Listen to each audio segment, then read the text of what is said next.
Salibonani balaleli, lani babukele lisemakhaya. Siyalamukela njalo kuyona le viki, kusifundo sethu siyakuyona le viki. Ngilapha owenu umfundisi uSiziba, ngilaba abafowethu ababili besifunda labo kumaviki aphelileyo, la namhla silabo bazasiveza balamukele balibingelele. Oqala Salibonani balaleli, mina ibizo ngilulama Tshuma. Siyabonga. Siyalamukela balaleli, ibizo umfundisi Lungile Sitsha. Siyabonga, sizangena ethubeni lomthandazo bese singena elizwini lethu. Sizacela umfundisi uSitsha asikhulekele bese sifunda ilizwi lenkosi. Asikhulekeni. Baba wethu osezulwini, siyabonga njalo ithuba osipha lona lokufunda ilizwi lakho. Sesifikile kulesi sigaba lapho esiqala lesi sifundo. Sinxusa umoya oyingcwele ukuthi asithungamele asiphe ukuqedisisa kusona lesi sifundo salona leli viki. ngoJesu siyakhuleka, amen. Amen. Siyabonga, sithemba siyaphathiseka njalo siyabusiseka njalo siyakhule kukholweni sonke ngalezi zifundo esizitholayo, njalo ubudlelwano bethu loNkulunkulu buyaqina buyakheka ngelizwi linye ngalinye esilifundayo silithola elizwini likaNkulunkulu iviki inye ngayinye. Kuviki ephelileyo sinanzelele sifundile ngezinto eziningi ezitshiyeneyo, sifundile ngamasiko, safunda ngemkhuba, safunda ngenkambo. Namuhla ke sikhangele isifundo sethu sesihlanu lapho sikhangele khona esikhuluma ngemibhalo kuphela, ilizwi likaNkulunkulu emibhalo kuphela.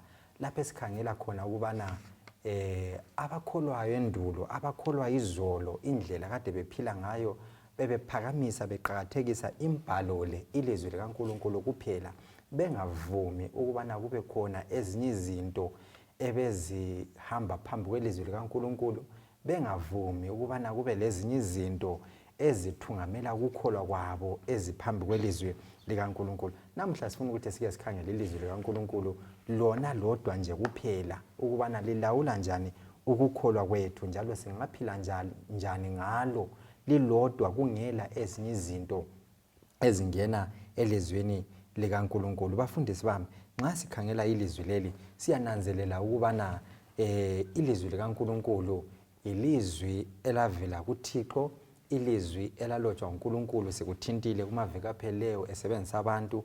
Namhla sesikhangela ke ilizwi likaNkulunkulu ngokuphelela kwalo, ilizwi likaNkulunkulu kuphela. Sithini ngelizwi likaNkulunkulu kuphela lodwa njengelizwi elilawulayo impilo zethu, elibusayo, ilizwi likaNkulunkulu eliza kithi uThixo efuna ukubana liguqule impilo zethu la ngokucaca kwalo, la ngalo konke ukuphelela kwalo. Angasithini ngalo leli lizwi likaNkulunkulu nxa singena esifundweni sethu? Nxa singena esifundweni ngizafisa ukuthi sibale lapha incwadini yamaHebheru 4 ivesi 12. Eyiyo INDINYANA yekhanda yethu. Ithi yona, ngoba ilizwi likaNkulunkulu liphilile, lilamandla, libukhali kulaloba yiphi inkemba esika inhlangothi zombili. Lihlaba kuze kube sekwehlukanisweni komphefumulo lomoya, lamalunga lomnkantsho, njalo lingumhloli okhaliphileyo wemicabango, lezi zindlo zenhliziyo. Yiyo ke ivesi yethu yalona leli viki esithungamela kusona lesi sifundo. Siqalisa khonapho ngifisa ukuthi ke ngithi mina ngigcile lapha okuthiwa khona lihlola imicabango. Sithola ke ilizwi likaNkulunkulu ligabhela imicabango yabantu ekujuleni kwalo, liyenelisa ukuthi lihlole izindlo zenhliziyo, lidazulule, lidale umahluko empilweni yomuntu, liyathungamela kuzinqumo umuntu angazenza empilweni. Kube kanti ke sinanzela njalo futhi ukuthi ilizwi naleli liveza lokhu uNkulunkulu ayikho khona. iBhayibheli lithi lilamandla njalo liyaphila. Zona lezi zinto sizithola ziyizo esivezela ukukhona kulo kuyibo kaNkulunkulu. Siyabonga kakhulu. Angazi nje uthini ngaleli lizwi likaNkulunkulu kuphela? Kwesinye isikhathi kuba khona ukuthi ibandla uthole liphakamisa ilizwi likaNkulunkulu lemikhuba. Khona kufakwe ku level efananayo. Okay. So ilizwi likaNkulunkulu akumelanga lifakwe lilingane lemikhuba. So imikhuba ingaphansi kwelizwi likaNkulunkulu. Nxa kuthiwa ilizwi kuphela iScripture alone, ilizwi kuphela, kusho ukuthi leli lizwi kumele libe ngaphezulu kwemikhuba, libe ngaphezulu kwamasiko, libe ngaphezulu amandla okuhlaziya, i-reasoning, libe ngaphezulu kwe-religious experience, inkambo yomuntu. So lezo zinto, inkambo, imikhuba, amasiko, kule ndawo yakho, kukhona lapho mhlawumbe kungaphathisa konke uzwisisa ilizwi, kodwa akumelanga ukuthi kuthathe indawo yelizwi.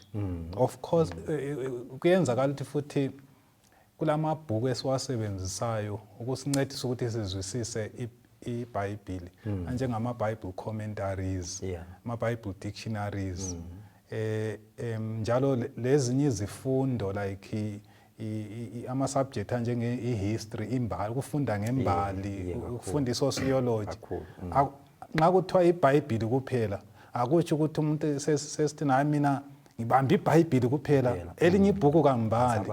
Nxa ubala ama-commentary, nxa ustudy imbali, kuyakuncedisa ukuthi iBhayibheli ulizwisise ngcono. So iBhayibheli lapha sinikwa ingqobo yokuthi asilinike indawo yalo, libe ngaphezulu kwakho konke.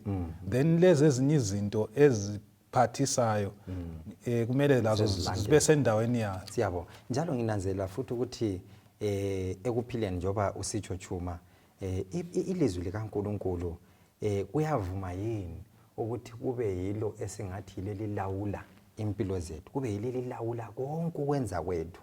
Nginanzelela ukuthi kusukela ekuqaliseni ngapha emuva ngapha uzananzela ukuthi njengebandla besikhulu ukuthi singabantu belizwi likaNkulunkulu.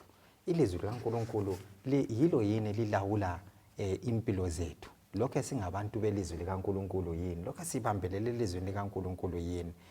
Yilo yini esingalivumela ukuthungamela ukwenza kwethu, ukuphila kwethu yini? Sitsha, angazi ukuthi wena ubona njani ngelizwi likaNkulunkulu lilawula impilo zethu, libusa phezu kwakho konke? Lapha kulebala elisetshenziswe lapha elesi-Latin elithi lona Sola Scriptura, okusho ukuthi imibhalo kuphela.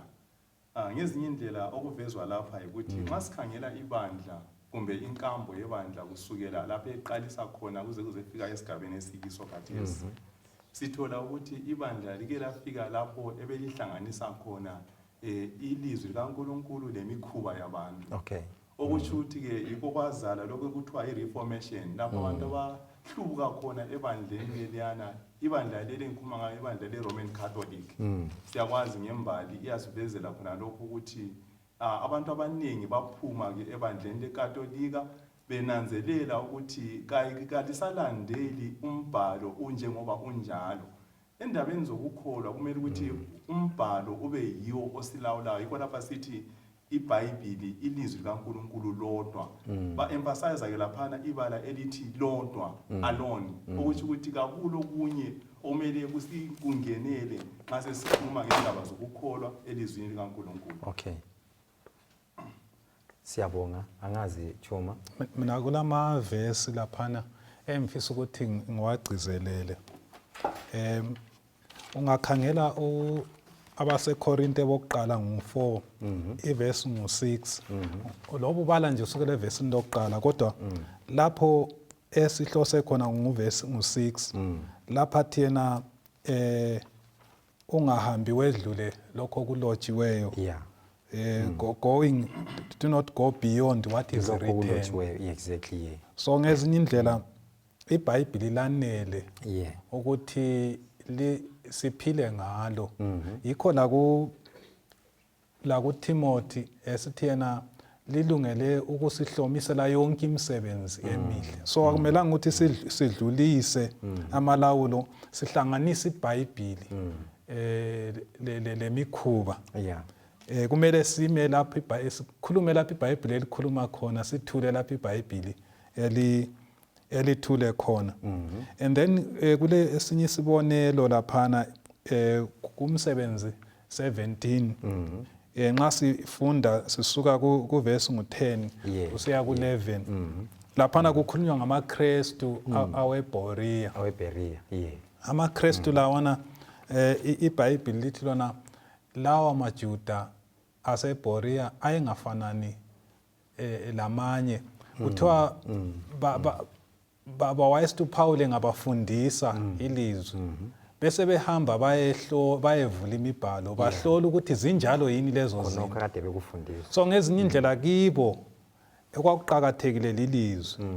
Lamhlanje kuyenzakala ukuthi abantu bakhangele emuntwini kakhulu, kuqhakatheke kakhulu umfundisi wabo, kuqhakatheke kakhulu lo bafundisa ilizwi. So amaKristu aseBeria babethi loba befundiswe ngumpostoli uPaul bagcine bechiya nxa beqhubeka besiya phambili bayezihlolela eBhayibhelini ukuthi khona akukhulumileyo yikho yini. Anginanzelela lokuthi laphana iverse leyana abaseKorinte bokuqala ngo4 iverse ngu16 nxa kukhulunywa ukuthi singadluli lokho okulotshiweyo. Kwakule enye problem ebandleni leKorinte ukuthi abanye babe ibandla laseliyehlukene ngabalandeli, abanye besithi balandela uPetro, abanye besithi balandela uApollos, abanye besithi bangabakaPaul. But okugcizelelwayo lapha elizwini ukuthi abantu kumele baqhakathekise ilizwi ngaphezulu kwabantu, ngaphezulu kwamikhuba, ngaphezulu kwamasiko, ngaphezulu kwakho konke inkambo. So ilizwi kumele libuye kuqala. Siyabonga, ilizwi kaNkulunkulu liqhakathekile, lilamandla, liyaphila njalo, liphezulu kwazo zonke izinto. Bese nginanzelela futhi lapho kunye ukuthathekisayo ukuthi sithe siqala emuva ngale kumaviki amabili adlulileyo sakhuluma ukuthi ilizwi leli lalotshwa ngabantu besetshenziswa kumbe bethunganyelwa ngubani? uNkulunkulu, ngumoya kaNkulunkulu, abantu besiba izikhali esandleni sikaNkulunkulu. Lona ngokwalo singathi umlobi walo uNkulunkulu. Nxa kuyikuthi ilizwi likaNkulunkulu leli lalotshwa nguNkulunkulu, liyahambelana yini? Kulokhu kuhambelana yini elizwini likaNkulunkulu esingakuthola eBhayibhelini? Kulokhu bambana yini elizwini leli? Ngani ngaqalisa maybe ngiqalisela kuGenesis kuze kuyefika kuSambulo. Kulokhu bambana yini bafundisi? Nxa ngilifunda lilotshwe uNkulunkulu esebenzisa abantu, kulokubambana yini elizwini likaNkulunkulu leli leBhayibheli? Esikunanzelelayo ukuthi uJesu kunye labafundi bakhe nxa sifunda iBhayibheli laphana sithola ukuthi kulokuzwisisa ukuthi imibhalo ilokuvumelana okukhona ngoba uJesu usebenzisa imibhalo kusukela sike sakhuluma iviki ephele ukuthi uJesu urefer ku-Old Testament sukela kuGenesis aze ayefika khona le kuba prophet ekhuluma ngemibhalo yonke eyayivumelana ngesiprofethi sempilo yakhe lalokho ayezadlula phakathi kwabo. Ngezinye indlela esikunanzelelayo ukuthi imibhalo iyavumelana njalo iyahambelana kulokhu ekutshoyo lomcabango ophumayo embhalweni. Kube kanti ke siyathola futhi kuPetro esibili laphana ngo1 iverse ngo20 to 21 ukuthi kakula siprofeti eseza funa ngokwengqondo yomuntu kodwa yonke imibhalo yeza ngokuphefumulela kukaNkulunkulu, umoya kaNkulunkulu. Yezindlela okuvezwa lapha ukuthi isource kumbe engathi mina yiyo isisusa semibhalo sinye. Nxa sisinye kuthi ukuthi ke kumele kube lokuvumelana okuba khona. Loba lanxa kwaba labalobi kumbe abantu ababhalayo abanengi besendaweni ezitshiyeneyo ngesikhathi esehlukeneyo, kodwa isource yalokho abekubhala yinye, yikho kulokuvumelana kwemibhalo. Tshuma, i-Old Testament and New Testament uthini ngayo? Ziyahambelana yini? Kulokubambana yini? Ngingakhulumi ngeTestament elidala leTestament elitsha.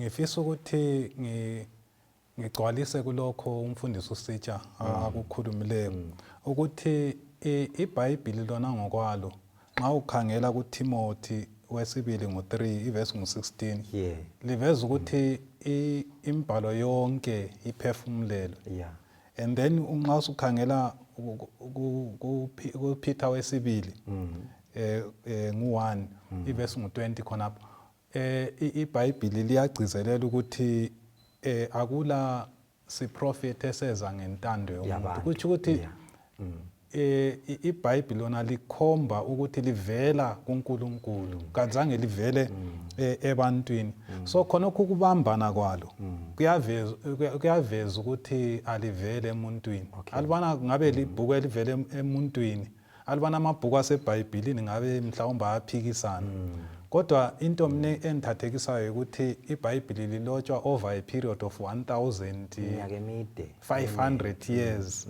abantu abachiyeneyo abanye bangona bazange bahlangane empilweni yabo but khonokho abakulobileyo kuyahambelana kulokubambana esikubona ekubambaneni kweBhayibheli yikho iBhayibheli nxa ulichasisa kuthiwa sinanzelela ukuthi uyathola ukuthi lona iBhayibheli liyazichasisa enye ivesi ikhanyisa enye then ukhangele futhi lapho kulokubambana khona kusekuthini nxa uthatha amavesi akhuluma ngento yinye kumbe nxa ngamavesi akhuluma ngesimo sabafileyo uzathola ukuthi amavesi wonke wona lawa aseBhayibhelini ungawathatha wonke owastade kuhle ayavumelana khangela amavesi akhuluma ngombhabhathizo uyathola ukuthi ayavumelana khona khana ukuvumelana kuyakhomba ukuthi livela kuNkulunkulu lilokubambana njalo futhi ungananzelela silakho ukuthi sifunde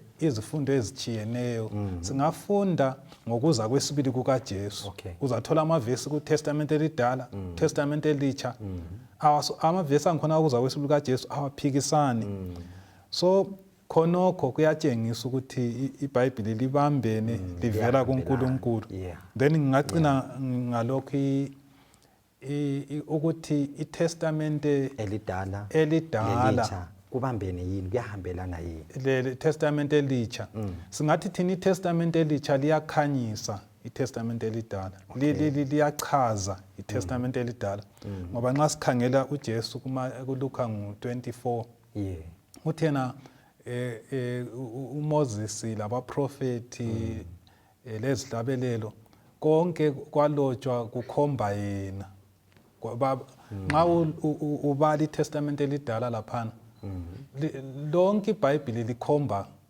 kuJesu iTestament elitsha leTestament elidala konke kukhomba kuJesu yabo nginanzelela futhi ukubana imibhalo le sikhangelela ukubana ibambene ayehlukananga yonke iyahambelana akula Tshuma kuqabana kuTestament elidala leTestament elitsha njalo kunye ngunanzeleleyo ukubana iTestament elitsha eBhayibhelini alilavangeli elitsha alila kholo olutsha elilulethayo oluchiyene levangeli eliseTestamentini elinjani elidala nginanzelela ukubana iTestament elidala lambulwe kuTestament elitsha iTestament elitsha njengoba uchilo liyakhanyisa iTestament elinjani elidala bese ngisiba lo mbuzo lapha Sitsha ukuthi nxa kungenzakala kungabi lokubambana lokho kukhona kungaba lengozi bani esingabhekana layo njengabantu njengebandla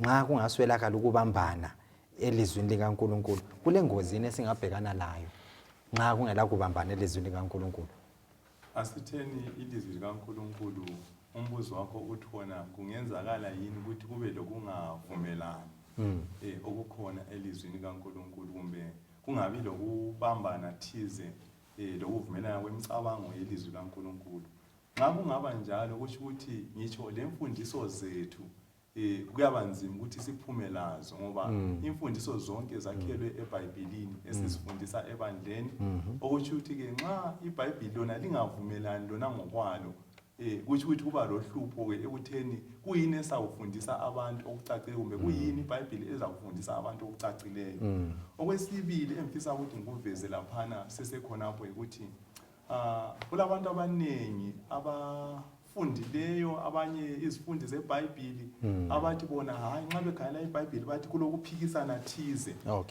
badobha omunye umuca laphana lomunye laphana bathi hayi lapha esingathina ngesilungu i-contradictions angithi kulokungavumelani ithize eBhayibhelini. Ngeke nike lapha umzekeliso. Abantu bakhuluma funa ngendaba yokuzalwa kukaJesu. Uzananzela laphana uMatewu ukuthi ukhuluma ngendaba yezihlakaniphi angithi.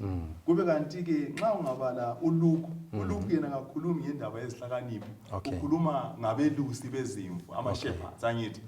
So ke umuntu abese uthatha khonokhana athi yena hayi kusho ukuthi lapha iBhayibheli liyaphikisana lapha ngoba ngalo uMatewu ukhuluma ngalokhana, uLuka la ukhuluma ngalokhana. Ngifisa ke uveza izinto ezimbili uPaul khona lokho. Kokuqala ngifisa ukuthi ngithi mina abantu abalobayo babe lelungelo lokukhetha lokho abafuna ukubhala. Ngezinye indlela ngifisa ukuthi ngithi mina selection is not denial. Ukuthi umuntu akhethe ukuthi ufuna ukubhala ngani akusho ukuthi uyaphikisa lokhana okukhona. Ngezinye indlela uMatewu wakhetha ukubhala funa ngabahlakaniphi, the wise men from the east. uLuka la wakhetha ukubhala ngani ngabelusi, the shepherds angithi. Then okwesibili engifisa ukuveza laphana ukuthi ukuthi kuchiyeni indlela esikubeke ngayo kakusho futhi ukuthi sihlukene. Nginike lapha umzekeliso. Ungakhangela uMatewu chapter 27 verse 45 to 51.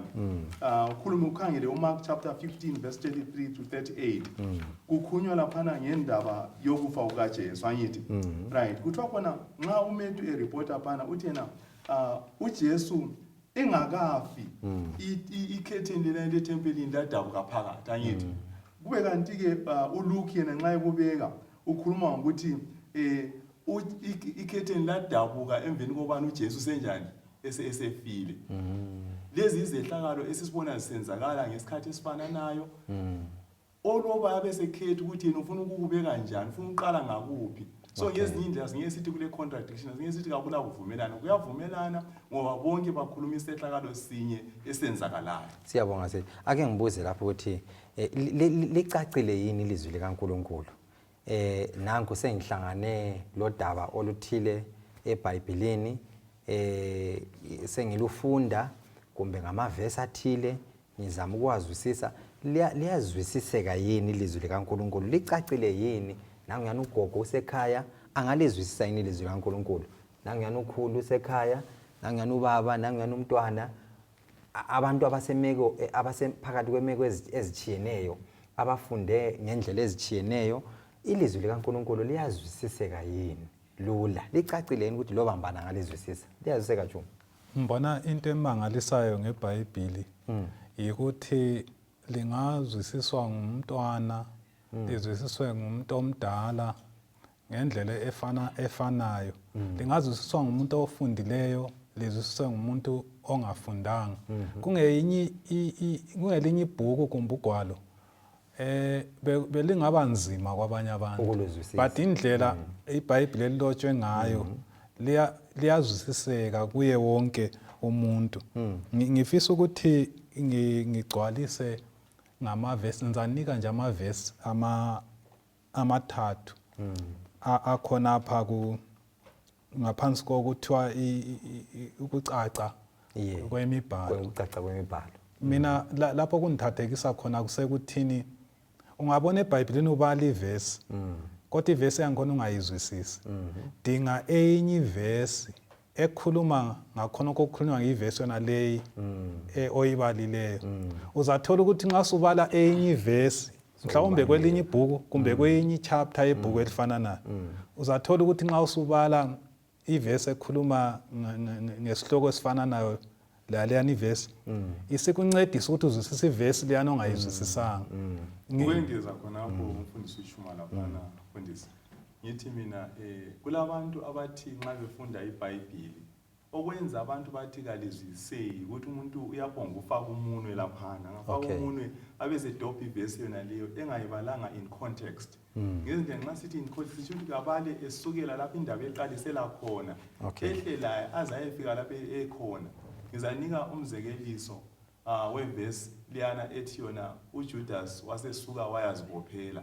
Nxa ungadobha yona liyana yodwa ugijimela ukuthi ke abantu batshona bezibophele ngoba iBhayibheli ithini ithi umuntu wahamba wazibophela kube kanti ke nxa sibala iBhayibheli lapha ekuvezwayo ukuthi yebo liyazwisiseka umbuzo obuzileyo uthi wena kambe singalizwisisa yini iBhayibheli ngifisa ukuthi ngithi mina iBhayibheli liyazwisiseka njengoba ethintile umfundisi uTshuma ukuthi umntwana omncane uyalizwisisa ofundileyo uyalizwisisa iBhayibheli as long as edingisisa ukuthi azwisise iBhayibheli ngendlela ebalulekileyo evezwa ukuchaziswa kaMoya Oyingcwele so iBhayibheli incwadi ebhalwe ngendlela yokuthi iyazwisiseka ube kanti ke njengokuchazisa kwakhe laphana nxa sesikhangela sicompare iScripture imbhalo lombhalo kuyaveza kubalulekise lokho umuntu yabe ukhaya ngani kakuzwisiseka angithi kwesinye isikhathi kuyenzakala Tshuma ukuthi kube lezinye izigaba eBhayibhelini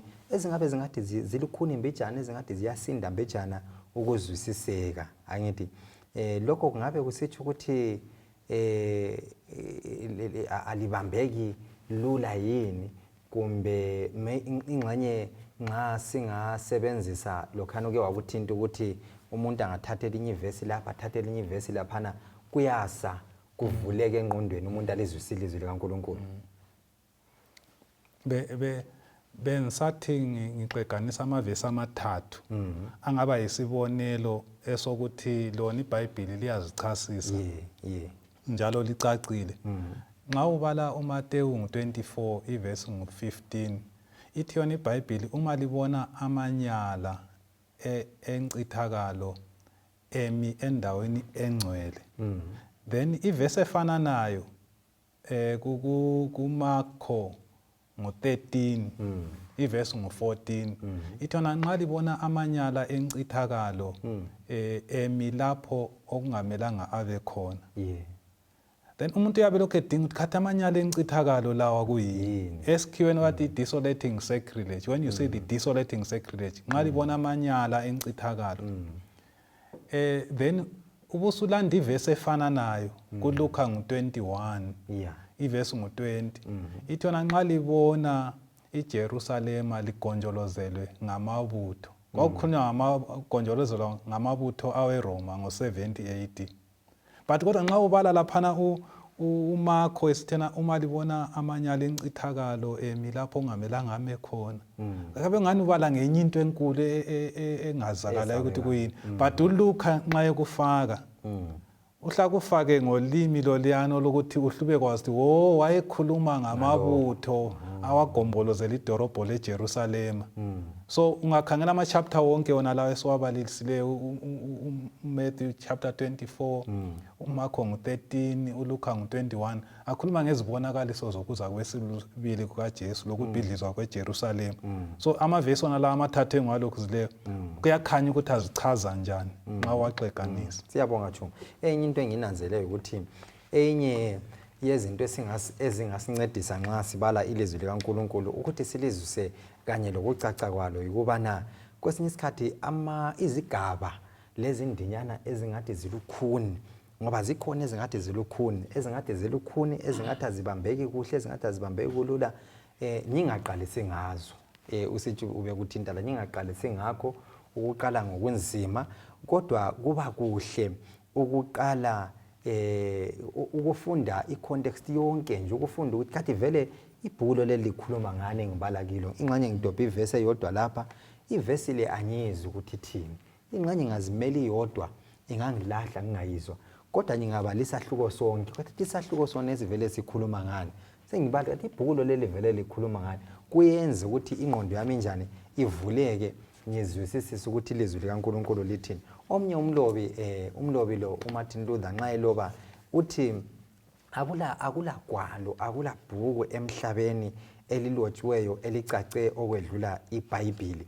nxa ungaliqathanisa lezinye ingwalo iBhayibheli liyikukhanya elikhanyisa ezinye izibane futhi licacile kakhulu ngifuna siqathanise lokho kubili iBhayibheli liyazichasisa bese sixoxa futhi ngokuthi kathi uEllen White yena uthini ngeBhayibheli ufuna ukuthi sike sixoxe ngakhonoko ngesikhathi esilaso ukubana kathi lona iBhayibheli lithini ngeBhayibheli angazi ukuthi ngicacile nxa ngisithi iBhayibheli lithini ngeBhayibheli iBhayibheli liyazichasisa yini lokuthi uEllen White kade yena uthini vele ngeBhayibheli ngokucaca kwalo kanye langendlela okufanele ukuthi lichasiswe ngayo. Sitsha uthini ngalezi izahluko lezi?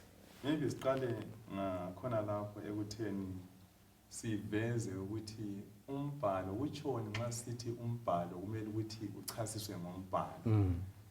Sithi thina ungananzela maybe sifunde iverse laphana Isaiah chapter 34 verse 16. Isaiah 34:16. Ithi yona funani encwadini yenkosi. Nifunde khona. Akukho lokukodwa okuza kwehlula. Okunye lakunye kulomngane wakho. Ngoba umlomo kaNkulunkulu ukhulumile wakubuthelela. Ngezinye indlela okuvezwa yili verse ukuthi nxa sifunda iBhayibheli iBhayibheli kumele silenelise ukuthi ichasise lokho okutsho iBhayibheli. Ngizanika umzekeliso funa wencwadi kaSambulo. Sambulo chapter 17. Nxa iBhayibheli sifunda ichapter yonke leyana kule ndawo lapho okukhulunywa khona ngamanzi. Nxa siya ngaphansi ngale ku verse 15 ibisichasisa ukuthi hayi amanzi la John wabonileyo yilokhu lalokhu. Okay. Liyabona esikutsho. So iBhayibheli libunje ngana leyo ndlela ukuthi liyaziveza liyazibalekisa alila ngcazelo engaphandle ngale kumele ukuthi uqale uyedinga ku dictionary uqale uyebuza isikhwicamfundo ukuthi lapha kutshona. Hayi nxa ungalifunda iBhayibheli ubusudinga imbhalo yokubalekisa khona lokhu kanye okufundileyo liyaziveza ukuthi iBhayibheli lichasisa liyazichasisa self explanatory. Tshuma unganceda uthini nanga umuntu setholile iverse uPaul okungenayo uPaul okungenayo Sitsha ufuna ukuchasisa uthi okungenayo akumlimazi umuntu okuphumayo yikho kunjani yikho kubi. Angazi ukuthi nanga umuntu segijima la wena le iverse ungamncedisa uthini ukwenzela ukuthi angasuki elenkambe engasiyo angasukelwa ukukholo kunjani okungasikho angasuki ele theology engasiyo nxa sikhangela kakhulu ukuthi iBhayibheli liyazichasisa. Ngidobha umuco wodwa nje lapha ukubana nango setholile okungenayo akumlimazi umuntu kuthi ukuthi sengingadla loba yini senginganatha loba yini loba kuyini nje ukuthi engifisa ukuthi kungene emzimbeni wami kumbe ngikwenze mina ngingakwenza ikakhulu nxa ngikhanda ukuthi hayi sikhangela indaba yokuthi iBhayibheli liyazichasisa. Ungamnceda njani umuntu osebaleka osegijima ngeverse yona le yodwa ingxenye engazange ayizwisise ukuthi ithini ngokusebenzisa ukuchasa kweBhayibheli lizichasisa? Sike sagcizelela ukuthi iBhayibheli libambene aliziphikisi. So akukuhle ukuthi umuntu aphonga udobha iverse abese yi-apply ebantwini. Kuyabe kufanana lokuthi engxenye ngikhuluma labantu lapha abahlezi phansi abantu abaningi umuntu aphonga ukuthi edlula lapha azwe ngithi izinja abasahambe sithi anhlangane lo Tshuma ethethisa abantu ngale bathethisa esithini besithi bayizinja. Anti kezwanga ukuthi bengivele ngikhuluma ngani bekumele ukuthi akami alalele ukuthi indaba engikhuluma ngayo vele kuyini izinja lezi ngiziqamba ngivele zisitshona. So ngezindlela ungadobha iverse so kumele ukuthi uqale uzibuze ukuthi kade ibhuku leli vele enithethe khona iverse leyi lona ngokwalo lonke likhuluma ngani.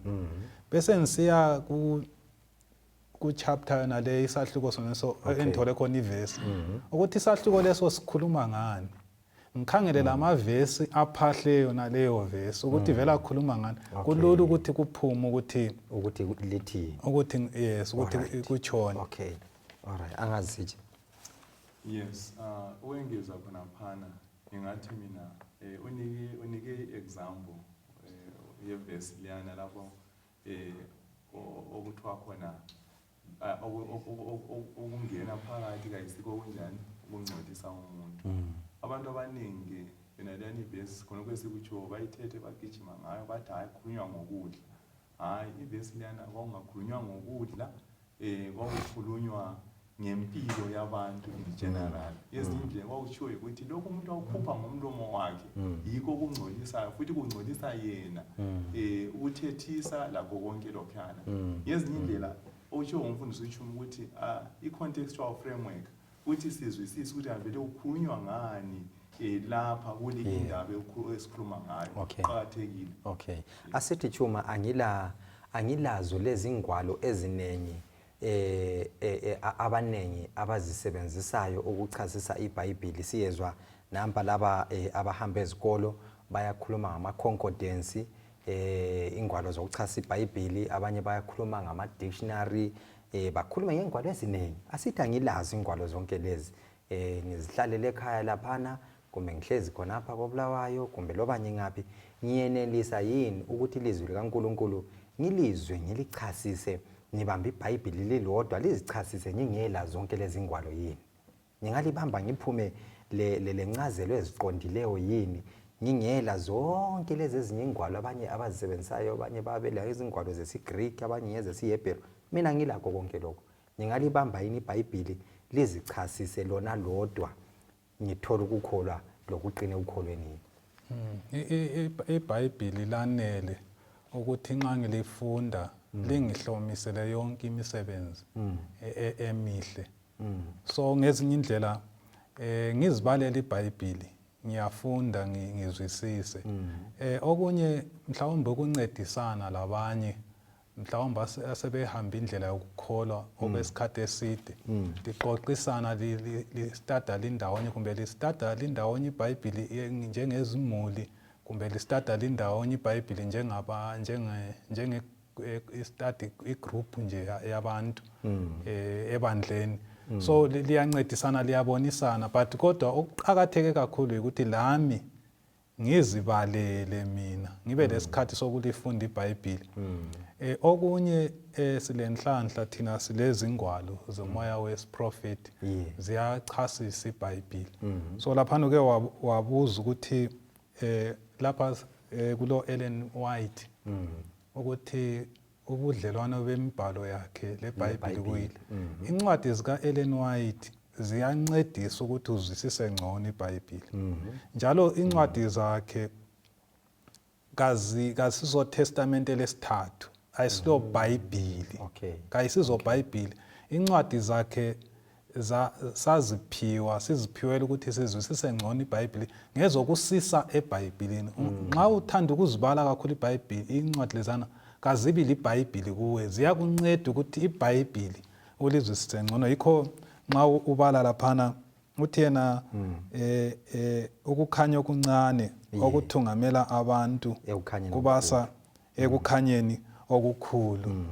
Abesesithi yena alubana ngabe abantu bebefunda iBhayibheli belizwisisa kuhle bebengasoze badinga imibhalo yakhe.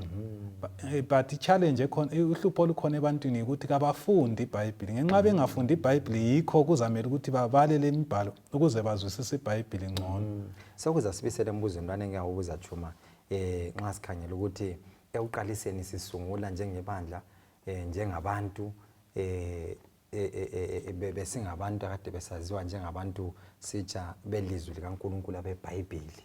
Nxa lapha sesifike esigabeni lapha sethinta ukuthi asilabudlelwano lemibhalo, ngayi ilizwi likaNkulunkulu silithethe salifihla enhlizweni zethu, saba lendlala soma sisomela ilizwi likaNkulunkulu, ubufakazi izincwadi lezi azibhaliwe besingasoze sizidinge. Yikho osokuzaphinda kungibuze futhi ukuthi lokho sigqile elizwini likaNkulunkulu yini Tshuma, ngendlela ebesigqile elizwini likaNkulunkulu sisungula siqalisa uhambo lwethu, lokho simi khonapho yini lapha besikhona? Nginanzela ukuthi kwesinye isikhathi ingathi sekulezi inganekwana ezinengi esezigcwele esezisabalela indawo zonke eziningi zazo ezingaqhelanga ilizwi likaNkulunkulu, okugcina sekusenza ukuthi sizibuze ukuthi kambe lokho singabantu belizwi likaNkulunkulu yini, lokho sigcwele elizwini likaNkulunkulu yini? Maybe ukuphendula khona lapho ngingathi mina kufanele ukuthi sigxile elizwini likaNkulunkulu. Lanxa funa ngokunanzelela abantu abaningi baphumile kulo ilizwi likaNkulunkulu wafaka ke lokho esingathi ngama-fables, indatshana zabantu lakho konke lokhuyana okuphumayo futhi elizwini likaNkulunkulu. Kube kanti-ke lapha esikuveza namhlanje ngalesi sifundo ukuthi ilizwi likaNkulunkulu kumele libe yilo elisilawulayo, kuthiwa it should be the norm. Yilo kumele ukuthi libe lilawula impilo zethu, lilawula ukukholwa kwethu. Ngikhulume kancane laphana ngo-Ellen White. Kulabantu abaningi funa abacabanga ukuthi ingwalo zika-Ellen White yizo ezithungamela ukholo lwamasabatha. Ngifisa ngikubalekise ukuthi ikholo lwamasabatha lugxile elizwini likaNkulunkulu. Kube kanti-ke ingwalo zika-Ellen White njengomprofetikazi owaboniswa nguNkulunkulu laye evuma ukuthi lona leli lizwi eliliBhayibhili limqoka njalo liphezu kwazo zonke ingwalo angabe waziloba. Yebo waloba ingwalo ezingafika 100 zisedlula, kodwa zonke zalezi ngwalo ukhanya yena iphakamisa iBhayibhili phezu kwazo zalezi ngwalo. Ngiyabonga. Ngithathekiswa ngomunye umcabango lapha loba khona athi nxa singathatha ilizwi likaNkulunkulu silenze ukudla kwethu, silenze amanzi ethu kunatha, sibe sesithatha izimiso zeBhayibhili sizigcine empilweni zethu, sizigcine enhliziyweni zethu, uthi ziyabumba isimilo sethu, uthi njalo sizabakwazi senelise ukwamukela amazwi kaNkulunkulu. Abese sithi ekucineni uthi uyaphakamisa ilizwi likaNkulunkulu ukubana wonke umuntu laye alinanzelele aliqedisise. Abese sithi Tshuma lingaqali ukube liphinda lisithi udade kaWhite uthi, udade kaWhite uthi lina ngokwenu fumana nini ukuthi uNkulunkulu uthini bese lisenza khona uNkulunkulu akutshoyo. Ngezindlela laye ukhombela abantu elizwini likaNkulunkulu. Siyabonga ngesifundo esibelaso lapho kade sikhangela khona ilizwi likaNkulunkulu, sikhangela iBhayibhili ngokuphelela kwalo, sikhangela iBhayibhili lona ngokwalo, lapho sikhangele khona ukubana iBhayibhili libambene, sikhangele njalo ukubana iBhayibhili licacile, liyafundeka, loba ngibana ngalizwa, umntwana ngalizwa, umuntu omdala ngalizwa. Sananzela futhi njalo ukubana ilizwi likaNkulunkulu leli liyaphila, lilamandla, ayikho into engasisiza, akulagwalo, akulalwizwi olungasisiza ngaphandle kwelizwi likaNkulunkulu. Njengamazwi esiwatholileyo okubana siphakamise iBhayibhili, asilifundeni iBhayibhili bantu bakaNkulunkulu lapho sikhona emakhaya, emisebenzini, lapho sihamba khona, asilifihleni enhliziyweni zethu. Siyabonga mfundisi Sitsha ngelizwi lanamuhla, siyabonga mfundisi Tshuma ngelizwi lanamuhla. Sengathi uNkulunkulu angasibusisa, asiqinise nxa siqhubeka sifunda ilizwi likaNkulunkulu. Sizacela umfundisi Tshuma uzasikhulekela nxa sigqiba sigoqa isifundo sakuyona le iveki. Sikhulekele mfundisi Tshuma. Asikhuleke nini. Baba sezulwini siyabonga umusa wakho kusithungamela lapho besikade sifunda leli lizwi. Esikucelayo ukuthi umoya engcwele ngani leli lizwe ngaligcizelele enhlizweni zethu bese lisakha silungele umbuso wakho zayo. Sikhuleka ngegama likaJesu Kristu. Amen. Amen.